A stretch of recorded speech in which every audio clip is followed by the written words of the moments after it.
आप सभी का आपके अपने YouTube चैनल में बहुत बहुत स्वागत है। आइए आज सुनते हैं मासिक शिवरात्रि व्रत की कथा। मासिक शिवरात्रि का व्रत हर महीने के कृष्ण पक्ष की चतुर्दशी तिथि के दिन किया जाता है। भगवान देवादिदेव महादेव भोलेनाथ एक ऐसे देव हैं जो थोड़े से जल से ही अपने भक्तों के ऊपर प्रसन्न हो जाते हैं और भगवान भोलेनाथ को जो भी सच्ची श्रद्धा के साथ उनके ऊपर बिल्वपत्र अर्पित करते हैं उनकी भी समस्त मनोकामनाओं की पूर्ति होती है। तो आइए सुनते हैं शिवरात्रि व्रत की कथा। तो बोलिए प्रेम से भगवान भोलेनाथ की जय। बहुत समय पहले की बात है कि पौराणिक कथा के अनुसार पूर्व काल में चित्रभानु नामक एक शिकारी जानवरों की हत्या करके अपने परिवार का पालन और पोषण किया करता था। वह एक साहूकार का कर्जदार था।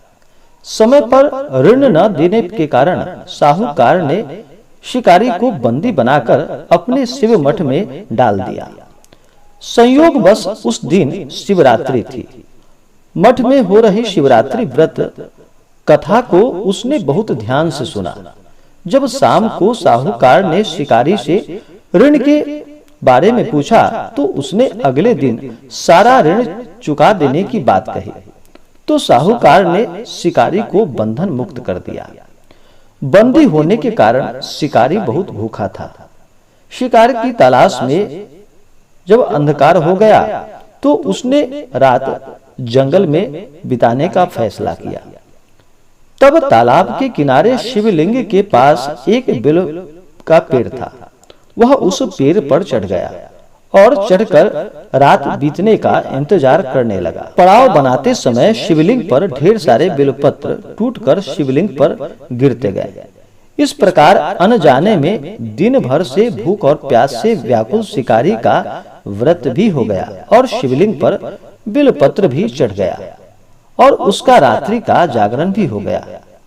एक पहर रात्रि बीत जाने पर सबसे पहले एक गर्भिणी हिरणी, उसके बाद ऋतु से निवृत्त हिरणी और फिर अपने बच्चों के साथ हिरणी के निवेदन पर शिकारी ने इन सब का शिकार न करके इन्हें मुक्त कर दिया। इस प्रकार शिकारी की रात्रि के तीनों प्रहर का व्रत भी हो गया और सुबह उसने एक मृग को देखा। शिकारी ने इसका शिकार करने का फैसला किया।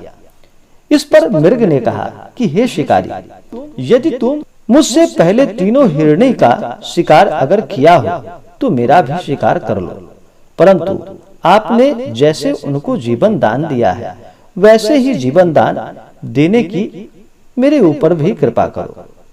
शिकारी ने मृग को भी छोड़ दिया। इस प्रकार सुबह हो गई। उपवास, रात्रि जागरण तथा भगवान शिवलिंग पर बेलपत्र चढ़ाने से अनजाने पर ही उससे शिवरात्रि की व्रत पूजा पूर्ण हो गई। इससे शिकारी को मोक्ष की प्राप्ति हुई। जिस प्रकार भगवान भोलेनाथ ने अनजाने में ही उस शिकारी के बेलपत्र को स्वीकार किया और भगवान ने उसे सभी प्रकार के सुख और समृद्धि तथा अंत में मोक्ष को प्रदान किया। हे भगवान भोलेनाथ, आपका जो भी भक्त सच्ची श्रद्धा के साथ आपका व्रत करे, आपका पूजन करे, हे भगवान भोलेनाथ, आप उनकी सभी इच्छाओं को पूर्ण करना और सदा सुख और समृद्धवान उन्हें बनाना। तो बोलिए प्रेम से भगवान भोलेनाथ की जय। माता पार्वती की जय। तो आशा करता हूँ कि जानकारी आपको अच्छा लगा हो। ऐसे ही जानकारियाँ प्राप्त करते रहने के लिए हमारे इस चैनल को लाल बटन दबा करके सब्सक्राइब करें। साथ में बेल आइकन घंटी को दबाना न भूले ताकि मेरे वीडियो का नोटिफिकेशन आपको समय से मिलता रहे। वीडियो को लाइक करें, शेयर करें। धन्यवाद।